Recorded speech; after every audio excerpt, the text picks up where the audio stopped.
2017 میں یہ ریشو کتنا ہے؟ 34% ہے۔ آپ کو پتا ہے میری پیاری بہن، اسٹیٹسٹکس کی بات کرتے ہیں، پڑھے لکھی بات ہو رہی ہے نا، کوئی مطلب چیخم پکار گالم گلوچ نہیں ہو رہی، ٹھیک ہے نا؟ میری پیاری بہن، 4 میں سے 10 بچے جو اس معاشرے میں پیدا ہوتے ہیں نا، ان کے باپوں کے نام نہیں پتا ہوتے۔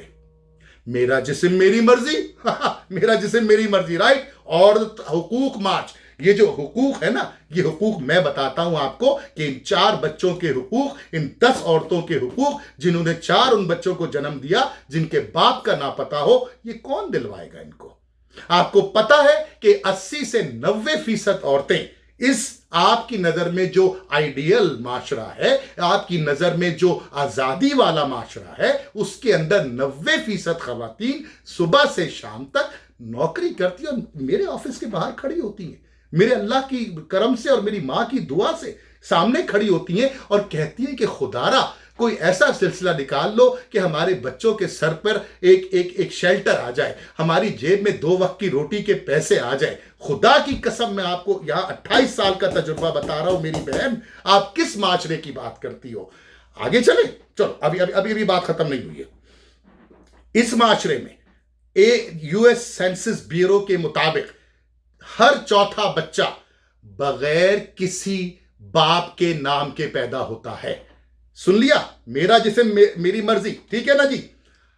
35% سے 77% طلاقوں کا انجام کے نتیجے میں عورت اس معاشرے میں پاورٹی لائن سے نیچے زندہ رہتی ہے۔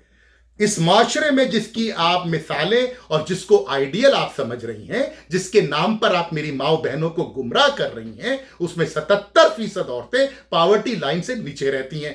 آئی سمجھے بات؟ پاورٹی لائن مطلب غربت کی لکیر سے بھی نیچے رہتی ہیں۔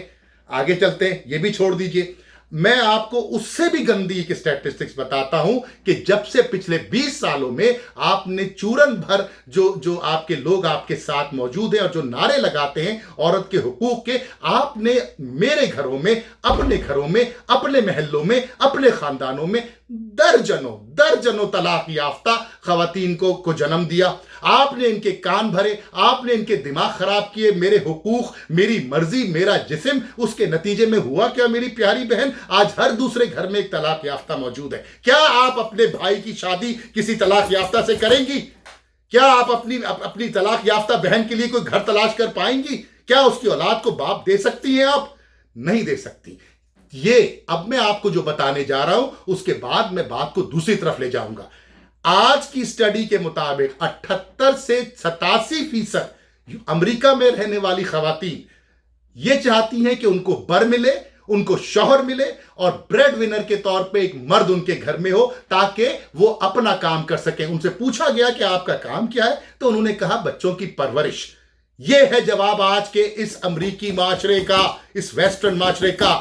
اور آپ کرنے چلیے آزادی مارچ؟ ہاں کرتے ہیں آزادی مارچ، ہاں مانگتے ہیں آزادی، ہم بھی آپ کے ساتھ شانہ بشانہ کھڑے ہو کے، کیونکہ ویڈیو کے شروع میں نے کہا تھا میں آپ کی سپورٹ کروں گا۔ آزادی مانگیں گے ہم ظلم کے نظام سے، آزادی مانگیں گے ہم ظالم کے ہاتھ سے، آزادی مانگیں گے ہم فرقہ واریت کے نظام سے، آزادی مانگیں گے ہم بے شرمی کے نظام سے، آزادی مانگیں گے ہم حقوق کی سلبی کے نظام سے، آزادی مانگیں گے ہم ناانصافی سے، آزادی مانگیں گے زمینداروں سے، آزادی مانگیں گے ہم وڈیروں سے، آزادی مانگیں گے ہم جاگیرداروں سے۔ لیکن اس میں آپ کی آواز نہیں نکلتی۔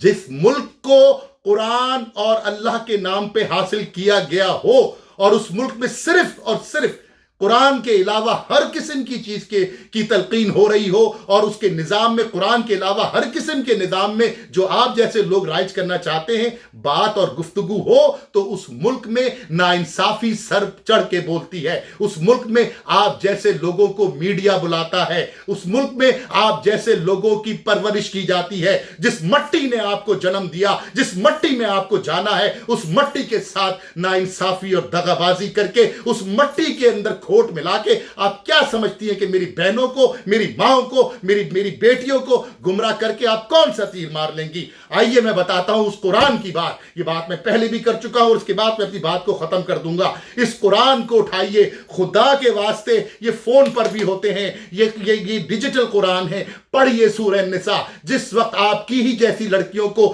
زمین میں دفنایا جا رہا تھا، جس وقت آپ جیسی لڑکیاں جب پیدا ہوتی تھی تو وہ گالی تصور کی جاتی تھی،